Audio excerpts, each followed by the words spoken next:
No vídeo de hoje, nós vamos juntos buscar desbravar um pouco a fórmula matemática da felicidade. Sim, ela mesma, ela existe, foi desenvolvida e divulgada por cientistas há quase 10 anos. Você sabia disso? Ela nada mais, nada menos é do que a nossa expectativa menos a realidade. Tão simples, tão óbvia, mas ao mesmo tempo tão difícil de ser colocada em prática. Olá você, seja mais uma vez muito bem-vinda, muito bem-vindo a mais esse vídeo aqui no nosso canal do CEF, o Centro Espírita Fraternidade do Ipiranga. Peço desde já o seu apoio com a sua curtida e o seu comentário. E claro, nos ajude também rumo à nossa meta de 2.000 inscritos. Verifique aí se você já é inscrito no nosso canal. Rogamos sempre, claro, o apoio da espiritualidade maior para que juntos possamos refletir sobre o tema de hoje. Cá para nós, quem não quer ser feliz? Todos nós. É um objetivo inerente à espécie humana. Todos nós queremos mais, nós queremos crescer, queremos ter sucesso nas mais diversas áreas, queremos progredir e queremos que os nossos também progridam conosco. Queremos um mundo melhor, queremos que as pessoas simplesmente nos deixem em paz, queremos que os nossos problemas sejam resolvidos. Isso é ou não é felicidade? Claro que é, mas ao mesmo tempo parecemos ainda um tanto quanto crianças na compreensão do que nós queremos. Quando nós éramos mais jovens, por exemplo, nós queríamos desfrutar de várias coisas e o nosso prazer passava tão rápido quanto a expectativa que criávamos em cima dessas mesmas coisas. Queríamos logo a vida adulta. Queríamos ter a nossa independência, queríamos logo comprar aquele carro, queríamos morar sozinho, queríamos a casa própria, o amor, a correspondência daquela pessoa na qual nós gostávamos. E muito dessas coisas não passavam, no fim das contas, de prazeres mundanos, de prazeres temporários, onde logo nos sentíamos insatisfeitos e queríamos sempre e sempre mais. Desta forma, não é incorreto dizer que muitas das coisas que nós queremos, que nós desejamos, nós não sabemos o motivo do porquê queremos. Nós não sabemos com certeza se aquilo irá nos saciar, se aquilo de certa forma vai nos satisfazer. E por isso o nosso desejo constante de querer sempre mais. E isso nada mais, nada menos é do que a nossa expectativa. Nós temos expectativa acerca de tudo o que ronda a nossa vida. Expectativa de formar uma família feliz, expectativa de que tenhamos tudo aquilo que nós precisamos, tudo aquilo que nós queremos. Expectativa de encontrarmos o amor ideal, de encontrarmos a profissão ideal. Expectativa de que a nossa saúde seja boa até o fim de nossas vidas. Aliás, temos a expectativa de viver muito. Temos a expectativa de que o tempo será bom, principalmente naquele nosso dia de folga, finais de semana, férias. Expectativas, expectativas e mais expectativas. E aí não cruzamos essas expectativas com aquilo que nós oferecemos. Basicamente, a nossa conta mental é assim: eu espero tudo, mas também espero o mínimo de esforço para alcançar esse tudo. Espero que as outras pessoas me tragam aquilo que eu desejo, mas não venha exigir de mim que eu leve igualmente o que elas estão esperando. Tenho a expectativa de que o sol venha raiar todos os dias, Ah, mas se pintar aquela nuvem, aquela chuva, acabou o dia. Tenho expectativa de que as pessoas ao redor me entendam, mas não venha pedir para que eu entenda essas mesmas pessoas. Percebam como não é uma via de mão dupla, de que muitas vezes as nossas expectativas estão ligadas a aguardarmos que as coisas aconteçam ou que venham milagrosamente até nós, mas sem demandar o esforço, trabalho e disciplina para que nós possamos buscar aquelas coisas. Ai, lá vem ele de novo com aquele papo espírita de que nós temos que trabalhar, de que nós temos de nos esforçar, de que temos de correr atrás dos nossos objetivos. Bom, isso já deixou de ser um papo espírita já há muito tempo. É a lógica da vida. Se desejamos alguma coisa, devemos praticar o mínimo de esforço possível para atingir aquela coisa. Voltando à idade de quando éramos crianças, se nós gostaríamos de pegar aquele brinquedo ou aquela comida, aquele doce que parecia tão saboroso e ele está em cima de uma mesa, inicialmente nós deveríamos ir engatinhando até lá, esforçando os nossos músculos minimamente.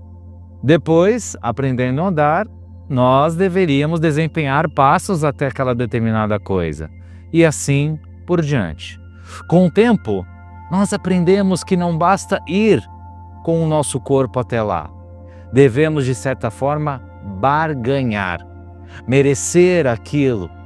Só que, como nós sempre derrapamos, nós não gostamos de cumprir com o nosso dever, muitas vezes éramos colocados de castigo. Tínhamos aquele nosso objetivo tirado de nós pelos nossos pais ou responsáveis. E aí, conforme a vida adulta chega, nós é que devemos ser os responsáveis. E aí a coisa fica cada vez mais difícil. O Espiritismo, através do Evangelho segundo o Espiritismo, nos diz no seu capítulo 5, Bem-aventurados os aflitos, de que a felicidade não pertence ao mundo atual. De que aquele que consegue ser paciente com as suas aflições, aí sim estará vivendo melhor. Mas é tão difícil, não é mesmo? Nos convencermos disso. E é aí que a realidade bate tão forte em nós.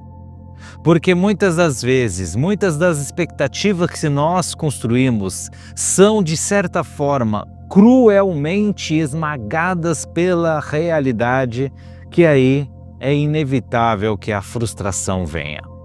Na conta matemática explicitada no início, nós vemos que expectativa menos realidade igual a felicidade. Mas o que não está intrínseco nessa conta é que quando ela é negativa, ou seja, quando a realidade é superior às nossas expectativas, a frustração se torna inerente. A frustração vem, mesmo nós querendo ou não, mesmo nós estando no dia mais abalado possível, naqueles dias em que nós não lidamos bem com ela, ela chega. E ela chega forte, ela chega esmagando tudo aquilo que nós desejamos ou construímos ou queremos construir. A frustração, ela é realmente algo muito difícil de lidar. Nós, muitas vezes, somos similares à pequena criança que vai à praia a primeira vez e quer que o mar se comporte exatamente como ele deseja, indo algumas vezes para a direita, outras para a esquerda, para a frente e para trás. E o mar, na sua exuberante elegância, se comporta da maneira em que deve se comportar, ignorando as ordens da criança. E a natureza é assim. A natureza de Deus já existe aí há quanto tempo, independente da nossa vontade. Esse ser celestial, esse ser superior que nos criou e nos viu sermos criados e darmos os nossos primeiros passos, que nos conhece tão bem, que sabe que determinado brinquedo e determinado doce nos fará mal. E por isso, faz questão de resguardar que os nossos objetivos sejam alcançados na hora certa. Mais do que isso, faz com que nós saibamos os nossos objetivos certos no momento em que nós estivermos mais preparados para enxergá-los. Curioso notar que as expectativas também rondam o aspecto religioso.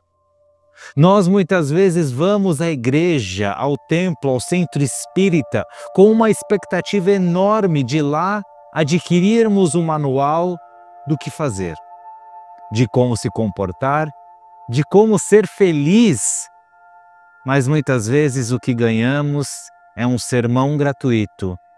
Muitas vezes é um pedido de paciência, algo que nós não gostaríamos de ter. Nós queremos tudo para hoje, para agora. Quando nós vamos numa sessão mediúnica, então, se nós não recebemos a mensagem tão esperada daquele parente, daquele ser amado que desencarnou há anos, a casa espírita não presta. O médium, esse daí já está ultrapassado, desalinhado, não nos deu o que nós gostaríamos de receber. E o passe, então? Quando nós não saímos renovados da casa espírita, o passe não presta, ou melhor, o passista não presta. Expectativas e mais expectativas criadas. E a realidade segue sendo preponderante, tal como o mar, nos colocando para baixo para que nós possamos perceber o quão alto estavam as nossas expectativas. Sabe, muitas vezes nós brigamos com a realidade. Muitas vezes não nos contentamos com o que ela nos traz, sem saber que as nossas esperanças estão totalmente incompatíveis com aquilo que somos. Não tem como nós digerirmos demasiada quantidade de açúcar, por exemplo, esperando que o nosso corpo reaja àquilo de maneira saudável. Vivermos a vida estressante, nervosa, agitada que vivemos e na esperança de que nossa pressão arterial se mantenha saudável, baixa, tranquila. Não há como submeter o nosso corpo a tão poucas e irregulares horas de sono e queremos a disposição do ser mais saudável do planeta no dia seguinte. Quando nós vamos, afinal, cair na real? Que não é integralmente culpa das aflições passadas que os nossos problemas aparecem na nossa frente, mas sim, também, culpa das aflições a que nós nos submetemos no presente. Aflições muitas vezes criadas pela nossa ansiedade, pela nossa falsa esperança. Apreensões, preocupações elencadas à 10ª potência pela nossa falta de confiança, nossa falta de fé. Muitos dos nossos problemas, nós sabemos, se resolvem por si só, porque a insolubilidade deles faz parte da nossa descrença, do nosso despreparo em lidar com esses obstáculos. Muitas das nossas preocupações se provam ser totalmente desnecessárias. Mas, nos novos dias, nós renovamos essas aflições. Por que gostamos de sofrer? Muito pelo contrário, porque nós queremos ser felizes. E para sermos felizes, numa visão ainda muito inocente e ignorante da nossa parte, nós esperamos demais. Elevamos demais as nossas expectativas. Saber dominar aquilo que queremos e esperamos é o primeiro passo para lidar melhor com a realidade. Muitas das coisas que nós queremos, mais cedo ou mais tarde percebemos que elas não nos são necessárias, que podemos passar por elas totalmente de forma desapegada, sofrendo menos e sorrindo mais. Aliás, você sabia que uma forma de felicidade é a gratidão? Pois é. Talvez esperar menos e agradecer mais. Talvez essa seja a fórmula da felicidade. Quem sabe? E nesse instante, convido a você para que possamos nos unir em vibrações, porque quando nós doamos, nós recebemos muito em troca, mesmo sem perceber. Então, por que não, nesse instante, fecharmos os nossos olhos, acalmarmos o nosso pensamento, para que juntos possamos nos sintonizar a essa espiritualidade maravilhosa que nos acompanha e que está conosco, cujos amigos benevolentes vão elevando os nossos pensamentos a ponto de desejar o melhor para a nossa casa material, o nosso planeta, rogando assim que todos os povos possam encontrar a sua paz, a sua felicidade, o fim de suas aflições. Rogamos para que o Brasil igualmente encontre no diálogo e no companheirismo o caminho para a real prosperidade. Rogamos muita perseverança e paz de coração àqueles que hoje se encontram desabrigados, aparentemente abandonados em seus pensamentos, em suas aflições. Para que as crianças órfãs possam encontrar o caminho do bem, juntamente com o acalento do coração que rogamos aos idosos esquecidos em asilos ou em seus lares. Rogamos esperança para os irmãos que sofrem no mundo espiritual, no umbral, bem como renovação àqueles encarcerados que caíram no mal.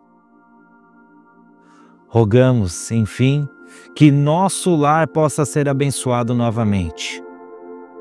Rogamos que Jesus desça sobre nós com a sua luz, com a sua paz, nos aplicando agora um passe que vai renovar as nossas energias, a nossa fé, o nosso pensamento, acalmando assim o nosso corpo, acalmando os nossos sentimentos, nos colocando mais uma vez em sintonia com Ele. Rogamos também para que Jesus ampare, abençoe e fluidifique esses recipientes com água, para que transforme estes líquidos num medicamento espiritual, fazendo com que as nossas energias sejam revigoradas e assim possamos ser autoconfiantes e aflorar cada vez mais a nossa fé. Rogamos assim que Jesus abençoe a nós, a todos, com a sua divina luz e com o pensamento no Mestre. Mais uma vez rogamos, graças a Deus. Muito obrigado mais uma vez por ter nos acompanhado este vídeo. Rogo sempre que Jesus siga nos abençoando. Um grande abraço e até a próxima. Tchau!